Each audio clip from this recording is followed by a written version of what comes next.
नमस्कार विद्यार्थी मित्रांनो, स्वागत आहे तुम्हा सर्वांचं ज्ञानधारा या मराठी यूट्यूब चॅनलवर. तर विद्यार्थी मित्रांनो, आजच्या या व्हिडिओच्या माध्यमातून आपण नांदेड जिल्हा पोलीस पाटील भरती याच्यासाठीची येणारी महत्त्वाची प्रश्नोत्तरावर या ठिकाणी चर्चा करणार आहोत. आपण जे प्रश्नोत्तरे या ठिकाणी कव्हर करणार आहोत, हे वन लाईनर स्वरूपामध्ये आपण हे प्रश्न जे आहेत संपूर्ण प्रश्न कव्हर करणार आहोत. जेणेकरून येणाऱ्या भरतीमध्ये तुम्हाला नक्कीच याचा फायदा होणार आहे.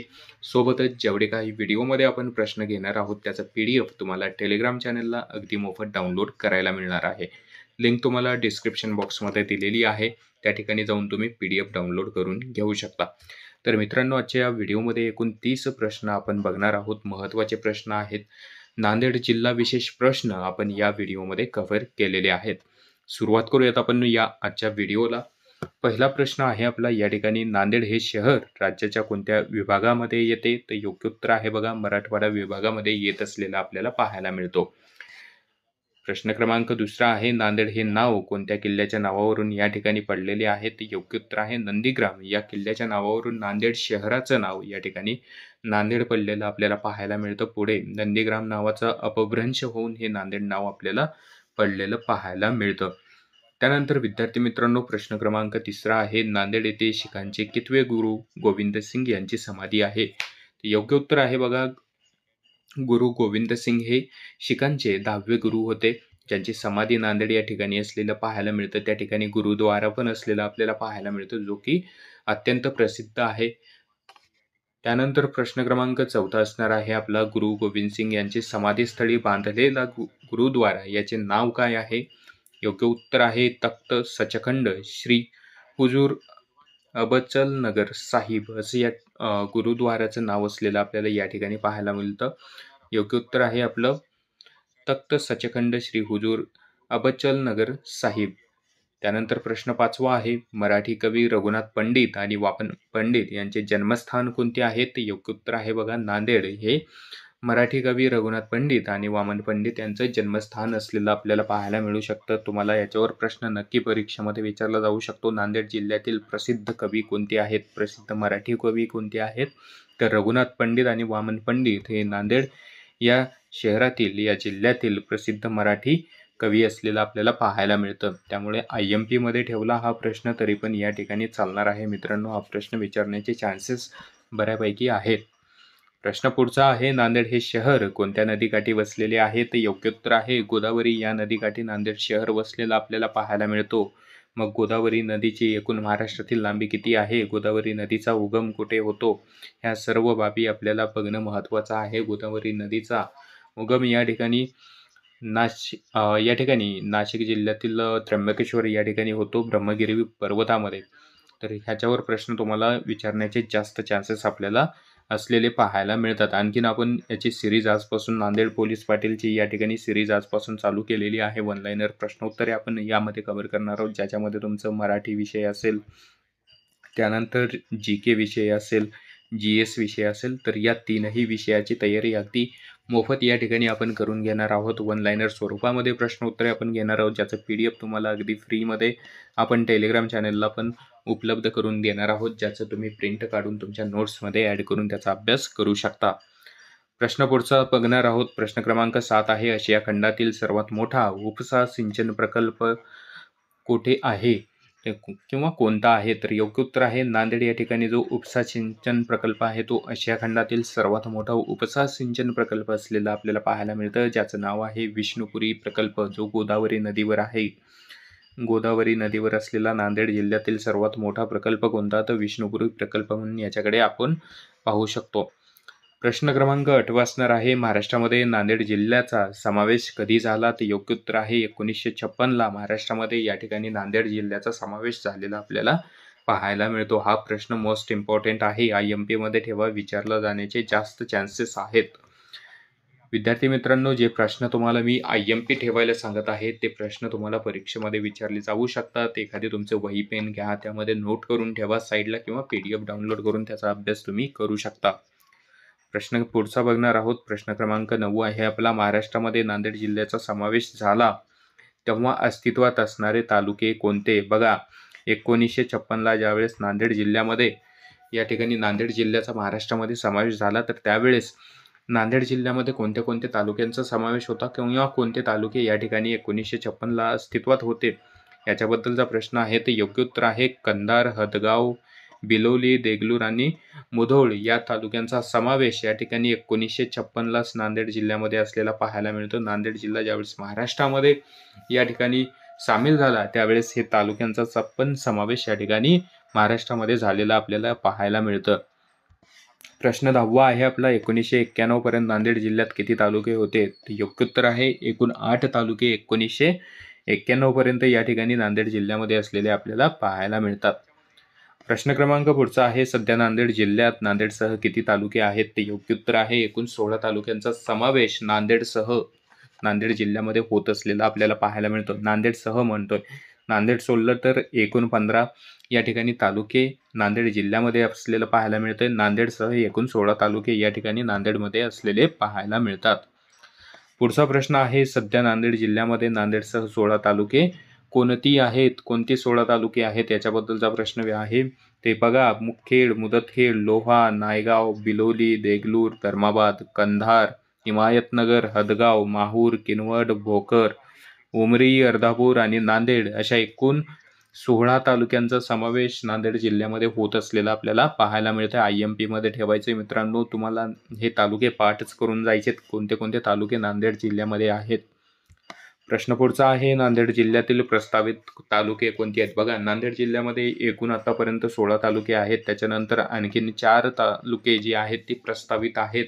म्हणजे 4 तालुक्यांचा नव्याने समावेश या ठिकाणी नांदेड जिल्ह्यामध्ये केला जाणार आहे. नव्याने निर्मिती या ठिकाणी केली जाणार आहे.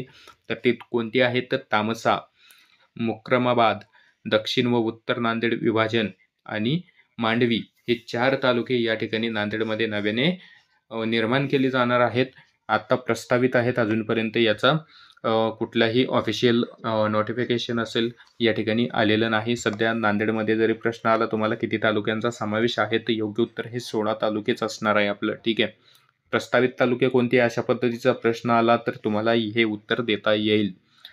त्यानंतर प्रश्न क्रमांक 14 असणार आहे. नांदेड येथील रेल्वे स्थानकाचे नाव काय आहे? तर योग्य उत्तर आहे हुजूर साहेब नांदेड रेल्वे स्थानक असे या ठिकाणी नाव आहे नांदेड जिल्ह्यामध्ये नांदेड शहरामध्ये असलेल्या रेल्वे स्थानकाचं. प्रश्न पुढचा आहे मित्रांनो. नांदेड येथील विमानतळाचे नाव काय आहे? तर योग्य उत्तर आहे श्री गुरु गोविंद सिंगजी विमानतळ असं या विमानतळाचं नाव असलेलं आपल्याला पाहायला मिळतं. शिखांचे 10वे गुरु गोविंद सिंग यांच्या या ठिकाणी स्मरणार्थ हे नाव ठेवण्यात आलेलं आपल्याला पाहायला मिळतं नांदेडच्या विमानतळाचं. त्यानंतर प्रश्न क्रमांक 16 आहे. दक्षिण भारतात प्रसिद्ध असलेली नांदेड जिल्ह्यातील प्रसिद्ध यात्रा कोणती आहे? तर योग्य उत्तर आहे मालेगाव यात्रा ही दक्षिण भारतामध्ये प्रसिद्ध आहे, जी की नांदेड जिल्ह्यामध्ये भरवली जाते. मालेगाव या ठिकाणी भरवली जाते. प्रश्न क्रमांक 17 आहे. नांदेड जिल्ह्यात महाविहार बाबरी नगर दाभड येथे भरणारी परिषद कोणती आहे? कोणती परिषद या ठिकाणी भरवली जाते?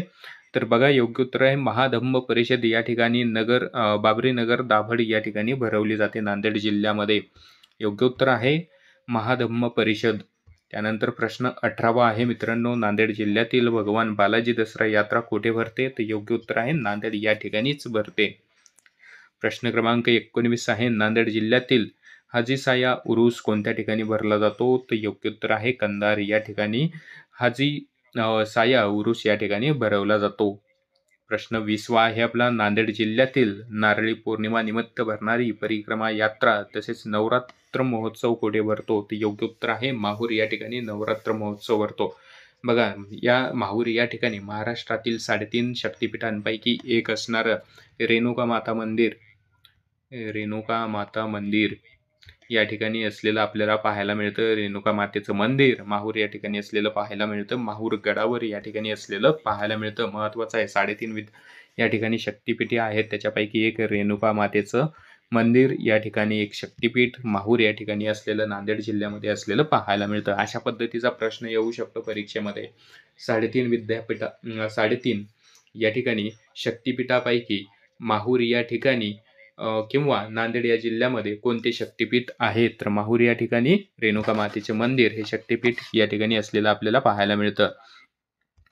प्रश्न क्रमांक 21 आहे. नांदेड जिल्ह्यातील दत्तशिखर येथे दत्त जयंती सोहळा कुठे भरवला जातो? तर माहूर या ठिकाणी दत्त मंदिर आहे त्या ठिकाणीच दत्तशिखर शिखरावर या ठिकाणी दत्त जयंती सोहळा प्रसिद्ध असलेलं पाहायला मिळतं.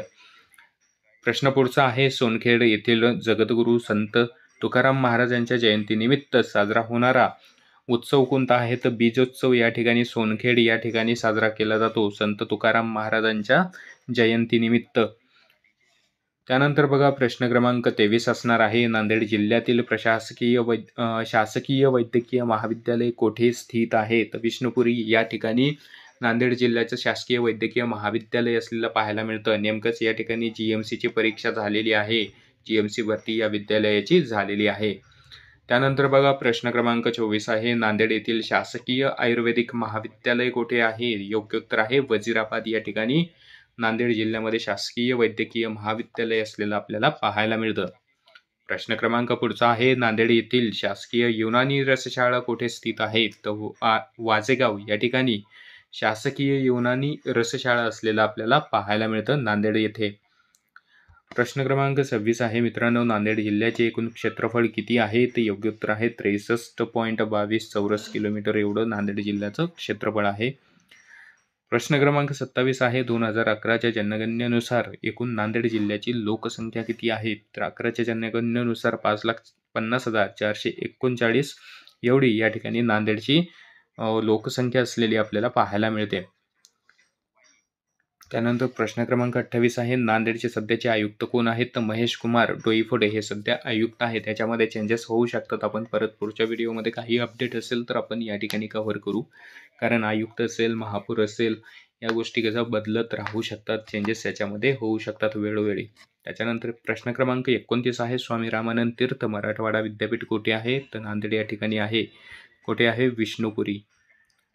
विष्णुपुरी या ठिकाणी स्थित आहे. जरी तुम्हाला विचारलं गेलं तर सांगता आलं पाहिजे. आणि त्याच्यानंतर आजचा आपला शेवटचा प्रश्न आहे, 2011च्या जनगणनेनुसार नांदेड जिल्ह्याची साक्षरता किती आहे? तर 65% एवढी नांदेड जिल्ह्याची 2011च्या जनगणनेनुसार साक्षरता असलेली आपल्याला पाहायला मिळते. तर मित्रांनो, हे नांदेड जिल्हा विशेष एकूण 30 प्रश्न होते जे आपण रॅपिड फायर पद्धतीने या ठिकाणी कव्हर केलेले आहेत. अगदी कमी वेळामध्ये हे प्रश्न तुमच्यापर्यंत पोहोचवलेले आहेत.